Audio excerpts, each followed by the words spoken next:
Hello, देखिए मेरा नाम सुधीर पांडे है और हम बात कर रहे हैं लेक्चर नंबर 2। ठीक है, ऑनलाइन क्लास चल रही है आपकी सदर्न कॉलेज से। तो हम बात कर रहे हैं आज फिजिक्स की, हिंदी और इंग्लिश मीडियम क्लास 12 की। ठीक है, क्लास 12 की और लेक्चर नंबर 2 की। ठीक है, तो लेक्चर फर्स्ट हमने आपको भेज दिया था। तो लेक्चर फर्स्ट में हमने कूलाम्ब लॉ बता दिया था। तो कूलाम्ब लॉ आपने क्या पढ़ा था बेसिकली यहाँ पर F equal to 1/4π Q1 Q2/R square. ठीक है, अभी बहुत बेसिक तरह से पढ़ने के लिए रहेगा, मगर अभी हम थोड़ा सा ऊपरी सा पढ़ेंगे। फिर हम बात करेंगे इसकी वेक्टर फॉर्म क्या होती है और भी चीजें जो बेसिक रह जाएंगी छोटी मोटी, उसके बारे में। अभी मेरे पास टाइम कम है इसलिए हम आगे बढ़ते हैं। ठीक है, तो यहाँ पर देखिए हमने कहा था यहाँ पर एप्सिलॉन नॉट क्या होता है भाई, परमिटिविटी ऑफ फ्री स्पेस होता है। ठीक, निर्वात या वायु की क्या बोलते हैं, वैद्युतशीलता। तो ये जो पूरा एक्सपेरिमेंट था किस पर था, वायु या निर्वात में था। तो आज हम बात कर रहे हैं इलेक्ट्रिक फील्ड की। तो आप देख सकते हैं इलेक्ट्रिक फील्ड के बारे में। तो पहला पॉइंट क्या आता है, इलेक्ट्रिक फील्ड होता क्या है। इलेक्ट्रिक फील्ड होता क्या है, तो दो बेसिक पॉइंट समझने हैं आपको। पहला मान लीजिए यहाँ पर नॉर्मली एक क्यू चार्ज रखा, नॉर्मली क्या रखा, एक प्लस क्यू चार्ज रखा। अब हम सोच रहे हैं कि मान लीजिए आपने इस पे कोई भी करंट, नो करंट, आपने इसको कोई भी करंट फ्लो नहीं किया। छोटी सी बात है, कोई भी करंट फ्लो नहीं किया, फिर भी क्या होता है, ये प्लस क्यू चार्ज अपने चारों ओर इलेक्ट्रिक फील्ड को जनरेट कर लेता है। ये इसकी खास बात होती है। ठीक, अगर आप कोई भी करंट फ्लो नहीं करते हैं, ठीक है, तो भी क्या करता है, अपने चारों ओर इलेक्ट्रिक फील्ड को जनरेट कर लेता है, जिसे हम कैपिटल ई से डिफाइन करते हैं। ये तो छोटी सी बात हो गई। ठीक, अगर आपने करंट फ्लो कर दिया, मान लीजिए इसमें आपने करंट को फ्लो कर दिया, तो बस दो कंडीशन होती है, इलेक्ट्रिक फील्ड भी आता है और मैग्नेटिक फील्ड भी आता है। ठीक है, तो फिलहाल हम बात करने जा रहे हैं इलेक्ट्रिक फील्ड। तो देखते हैं इलेक्ट्रिक फील्ड क्या होता है। तो बेसिक रूप से इलेक्ट्रिक फील्ड में पढ़ने जा रहे हैं। तो यहाँ पर पहला, तो इलेक्ट्रिक फील्ड जो होता है, ठीक, ई वेक्टर बराबर F vector upon Q not होता है। ठीक, इलेक्ट्रिक फील्ड क्या होता है, लगने वाला बल एवं परीक्षण आवेश। ठीक, मतलब जो फोर्स लग रहा है एवं टेस्ट चार्ज का रेशियो कहलाता है इलेक्ट्रिक फील्ड। अब E vector equal to F vector upon Q naught, where E vector को हम क्या बोलेंगे, इलेक्ट्रिक फील्ड। एफ वेक्टर क्या होता है, जो भी फोर्स लग रहा है। ठीक, कौन सा फोर्स, जो चार्ज लगा रहा है, जो हमने बेसिकली प्लस क्यू लिया हुआ है। और क्यू नॉट क्या हो गया, परीक्षण आवेश, इसको क्या बोलेंगे, परीक्षण आवेश। ठीक, मतलब क्या हो गया आपका ये टेस्ट चार्ज। तो देखिए पहला पॉइंट क्या आता है, आप निकालना क्या आपको इलेक्ट्रिक फील्ड। तो हम क्या करते हैं, मान लीजिए सोचेगा, पहले तो दो पॉइंट याद कर लो। पहला पॉइंट क्या आ गया आपका, अगर कहीं पर प्लस क्यू चार्ज है, क्या होता है प्लस क्यू चार्ज, और कहीं पर माइनस क्यू चार्ज है, तो प्लस क्या करता है, जो इलेक्ट्रिक फील्ड को मतलब फैलाता है। इससे जो भी नंबर ऑफ मतलब वैद्युत बल रेखाएं बोलते हैं, क्या बोलते हैं भाई, वैद्युत बल रेखाएं, इलेक्ट्रिक फील्ड लाइन्स बोलते हैं उसको। ठीक, और इलेक्ट्रिक फोर्स लाइन्स होंगी ये। अब यहाँ देखिए प्लस क्यू क्या करता है, एक फोर्स लगाता है जो उससे अवय होता है। मतलब अगर वो कोई भी फोर्स लगा रहा होगा तो क्या वो उससे अवय होगा। और माइनस क्यू क्या करता है, माइनस क्यू पर कोई भी फोर्स अप्लाई करेगा या फिर कोई वैद्युत बल रेखाएं होंगी, क्या होंगी, वो इंटरनल होंगी।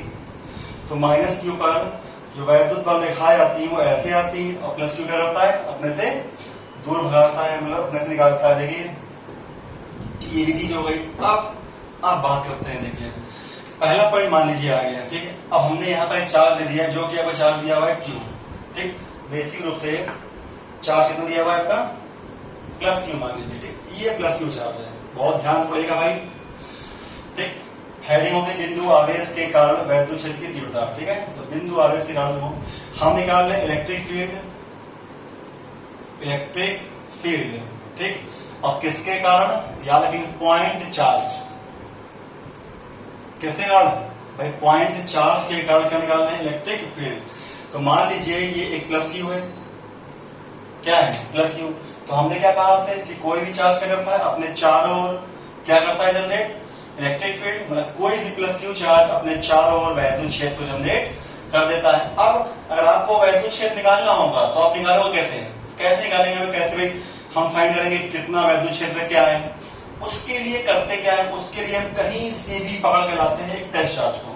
किसको, टेस्ट चार्ज, जो कि टेस्ट चार्ज क्या होता है, क्यू नॉट होता है। उसको हम इसके आस पास रख देते हैं। और कहाँ रखते हैं, इसके चारों तरफ जो भी प्लस क्यू चार्ज है रेस्ट फॉर्म में है, इसके चारों क्या उत्पन्न हो जाएगा, वैद्युत क्षेत्र मतलब कि इलेक्ट्रिक फील्ड। तो हमने क्या किया, उसी इलेक्ट्रिक फील्ड को फाइंड करने के लिए, याद रखिए बिना टेस्ट चार्ज के आप इलेक्ट्रिक फील्ड को फाइंड नहीं कर सकते हैं।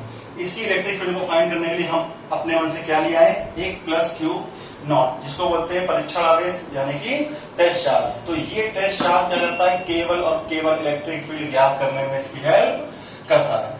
ये बात समझ आ गई। हमने मान लिया कि हमने इससे टेस्ट चार्ज को कितनी रखा दूरी पर, स्मॉल आर दूरी पर रखा। भाई कितनी दूरी पर रखा, स्मॉल आर। ठीक, और उतनी ही दूरी लेंगे जहां पर इलेक्ट्रिक फील्ड पहुंच रहा होगा, जहां पर रियलिटी में इलेक्ट्रिक फील्ड होगा। हमने क्या किया, टेस्ट चार्ज को वहां पर लाकर रख दिया। ठीक, अब हमने कहा था प्लस क्यू चार्ज क्या करता है, एक फोर्स लगाता है। भाई प्लस क्यू चार्ज एक फोर्स लगाएगा, किस पर लगाएगा, क्यू नॉट पर लगाएगा, और हमेशा बाहर क्यों लगाएगा, वो चार्ज कैसा है, पॉजिटिव है। तो पॉजिटिव चार्ज इस क्यू नॉट पर एक फोर्स लगाएगा जो कैसे होगा, हमेशा बाहर की ओर होगा। तो इसने क्या किया, इस क्यू नॉट पर एक फोर्स लगाया जो कि एफ कहां लग गया, बाहर की ओर लग गया। भाई ठीक, फिर भी कभी सोचा है आपने कि आपके मन में भी कोई ख्याल आ रहा होगा, ख्याल क्या रहा होगा, हमने यहाँ प्लस क्यू लिया है तो यहाँ पर क्यू नॉट लिया, तो भाई ये भी प्लस का है, क्यू नॉट भी तो प्लस का होगा। भाई जो भी, भाई जिस चार्ज पर आपको टेस्ट करना है वो चार्ज क्यू नॉट है, इस पर टेस्ट करना है आपको, इस इलेक्ट्रिक फील्ड में कहीं पर भी रख के टेस्ट करना है कि कितना इलेक्ट्रिक फील्ड जनरेट हो रहा होगा। भाई कितना क्वांटिटी होगी निकालनी है इलेक्ट्रिक फील्ड, तो क्यू नॉट भी कैसा होगा, प्लस का होगा। तो हो सकता है आप हमसे क्वेश्चन पूछ सको कि सर क्यू नॉट प्लस का है, जब क्यू नॉट पर एक फोर्स लगा रहा है, एक्सटर्नल फोर्स, तो क्या क्यू नॉट क्यू पर एक फोर्स लगाएगा, बिल्कुल लगाएगा, बिल्कुल सही बात है। मगर देखिए जैसे मान लीजिए अगर प्लस क्यू चार्ज है, मान लीजिए इसकी जो यूनिटी है वो मान लीजिए 10,000 है, कितनी है, 10,000, तो क्यू नॉट इसके कंपेयर में बहुत छोटा होगा, लगभग 1 मान। तो अगर ये इलेक्ट्रिक फील्ड लगाएगा तो वो लगभग, अगर ये इस पर इलेक्ट्रिक फोर्स लगाएगा भी तो वो लगभग ना के बराबर होगी। कैसी होगी, लगभग ना के बराबर, क्योंकि टेस्ट चार्ज क्या होगा, प्लस क्यू की तुलना में बहुत छोटा है। तो ऐसा बोल सकते हैं जो भी टेस्ट चार्ज लेता है लगभग वो ना के बराबर होता है, बहुत कम होता है, तो उसके इलेक्ट्रिक फोर्स से कोई फर्क नहीं पड़ेगा इस कंडीशन में। ठीक है, तो यहाँ हम बात कर रहे हैं इलेक्ट्रिक फील्ड, तो ये प्लस क्यू चार्ज हो गया, ये क्यू नॉट हो गया। क्यों रखा हमने, इलेक्ट्रिक फील्ड को फाइंड करने के लिए, कितनी डिस्टेंस पर है, आर डिस्टेंस पर है, प्लस क्यू किया, एक्सटर्नल एक फोर्स अप्लाई किया, तो चार्ज कैसा है, प्लस का है, जो कि है। ठीक है, तो बात करते हैं जब आप कूलाम्ब लॉ लगाएंगे तो कूलाम्ब लॉ क्या होता है। ठीक, शॉर्ट फॉर्म में दिया है कूलाम्ब लॉ, तो F इक्वल टू कितना हो जाएगा, 1/4πε0 Q naught upon R square into के करेंगे, ठीक। किसी बात कर रहे हैं मीडियम की, पराब, ये क्या होता है, परावैद्युतांक। ठीक है, तो किसी बात कर रहे हैं मीडियम की, निर्वात है वायु हो सकता ना भी हो, या फिर रहने दीजिए आप निर्वात है वायु में ले लीजिए अभी के लिए। ठीक है, फिलहाल वैसे के जो होता है यहाँ पर। ठीक है, तो यहाँ पर आप जानते हो E बराबर क्या होता है, F अपॉन क्यू नॉट। भाई पढ़ा है आपने, E बराबर क्या होता है, F अपॉन क्यू नॉट। और E क्या है आपका, भाई वैद्युत क्षेत्र है। E क्या है आपका, वैद्युत क्षेत्र। हमने F की वैल्यू पुट कर दी यहाँ पर 1/4πε0। देखिए इंटू कितना हो गया, Q naught upon R square. ठीक है, अपॉन कितना दिया है, क्यू नॉट क्या हो गया, कैंसिल हो गया। तो यहाँ पर जो वैल्यू आई, किसकी वैल्यू आई, इसको हटा दो। यहां देखिए, यहां पर जो भी वैल्यू आई, E बराबर कितना आ गया, 1/4πε0 into Q upon R square. ये बात समझ में आ गई भाई, कोई समस्या, छोटी समस्या नहीं, बात समझ आ गई। अब देखिए दो कंडीशन, ये जो कंडीशन है ये निर्वात की है, निर्वात मतलब वैक्यूम की है या फिर एयर की है, या तो निर्वात की होगी, वैक्यूम की, या फिर एयर की होगी। दो ही कंडीशन है। अब देखिए तीसरा केस आता है, एक छोटा सा और आता है, उसके बारे में बात कर लेते हैं। जैसे आप इसको ऐसे भी लिख सकते हो, 1/4πε0 इंटू के क्यू अपॉन आर स्क्वायर। ठीक, मगर ये किसी माध्यम के लिए हो गया, किसी मीडियम के लिए हो गया, किसी मीडियम के लिए हो गया। क्या हो गया, 1/4πε0 के into Q upon R square. इसको आप ऐसे भी लिख सकते हो, ये भी किसी मीडियम के लिए है, ये भी क्या हो गया, किसी मीडियम, मतलब किसके लिए हो गया, भाई माध्यम के लिए हो गया। कितना हो गया, E इक्वल टू कितना हो गया, 1/4πε into Q upon R square. ये भी सही है। हम बताते हैं वजह। वजह क्या होती है, देखिए, हेलो, देखिए वजह क्या होगी, इक्वल टू 1/4πε। एप्सिलॉन क्या होता है, किसी माध्यम की वैद्युशीलता। एप्सिलॉन क्या है, किसी माध्यम की वैद्युशीलता, परमिटिविटी ऑफ एनी मीडियम, ये बोल सकते हैं। बट ये भी क्या है, यहाँ पर क्या लगा दिया, मतलब अगर हम निष्कर्ष निकाले इन दोनों से, ये चीज छोटी छूट गई थी, तो हमारा क्या आएगा, एप्सिलॉन नॉट के इक्वल टू कितना आएगा, एप्सिलॉन आएगा। देखिए भाई दोनों क्या है, यहाँ पर बराबर है। हमने इस पूरे के स्थान पे क्या रखा, एप्सिलॉन रखा।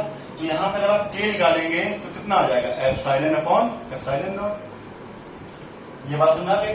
और यहाँ देखिए, जो एप्सिलॉन नॉट होता है क्या होता है, इसे क्या बोलते हैं, निर्वात या वायु की वैद्युशीलता। ठीक है, तो ये आप नोट कर लेंगे। तो ये क्या होगा, किसी बिंदु आवेश के कारण वैद्युत क्षेत्र की तीव्रता, इलेक्ट्रिक फील्ड निकाल रहे हैं, like at a point charge लिखा हुआ। तो याद रखिए, ये पूरा एक्सपेरिमेंट एक पॉइंट चार्ज लिखा हुआ है, तो ऐसा चार्ज जो पॉइंट के बराबर हो, हमने उस पर किया एक्सपेरिमेंट। ठीक है, ये बात याद रखेंगे आप। तो देखिए आगे चलते हैं, हम लोग कुछ चीज छोड़ गए थे, तो पहले उसके बारे में बात कर लेते हैं। जो चीज छोड़ गई थी, स्किप कर दी गई थी। देखिए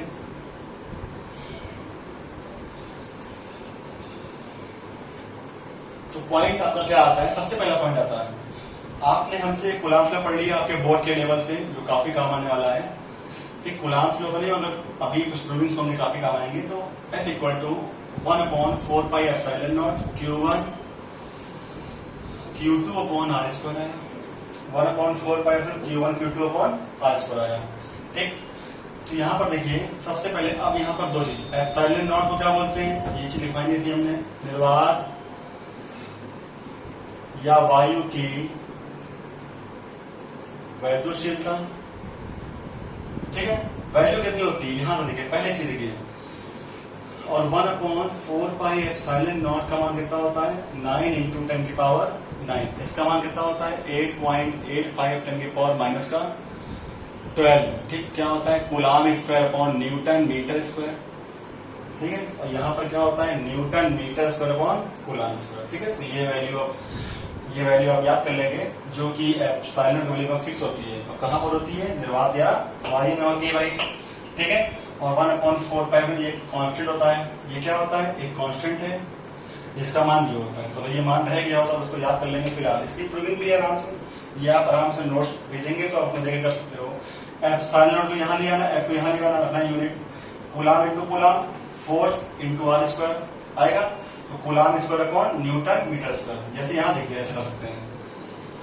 पहले इसका कितना आ जाएगा, बराबर कितना हो गया, F into R square upon Q1 Q2। आया कि नहीं आया, तो यहाँ पर देखिए कितना हो गया, newton metre square upon coulomb square. कोई दिक्कत, डायमेंशन निकालनी हो तो न्यूटन की कितनी होती है, M/L/T-2, मीटर स्क्वायर की L स्क्वायर आ गया, और कूलाम स्क्वायर की AT आ गया। कैसे आ गया भाई, Q1 Q2 है, coulomb into coulomb, coulomb square हो गया। और Q बराबर क्या होता है, IT होता है। I क्या होता है, धारा मतलब करंट होता है, इसकी A होती है। और T क्या होता है, टाइम मतलब कैपिटल T। तो Q कितनी आ गई, AT आ गई। तो देखिए नेक्स्ट पॉइंट आपका क्या आ गया, यहाँ पर सॉल्व कर लेंगे। कितना आ जाएगा भाई बताइए, M/L3, ठीक है, T⁻³ और A इनवर्स। तो ये आ गया 1/4πε, डायमेंशन आ गई। ये क्या आ गई, डायमेंशन आ गई। तो आप आराम से इसको लर्न कर सकते हैं, कोई दिक्कत, कोई समस्या नहीं बैठी। देखिए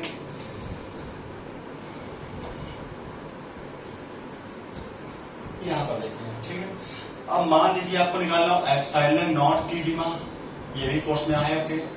ठीक, इसकी डायमेंशन निकालनी हो तो कैसे निकालेंगे, तो मैं अब ये चीज जान गए हो तुम ऑलरेडी, सर ने निकाल दिया है। क्या निकाल दिया, M/L³ T⁻³ A⁻⁻7। चेक कर लीजिए, ठीक है।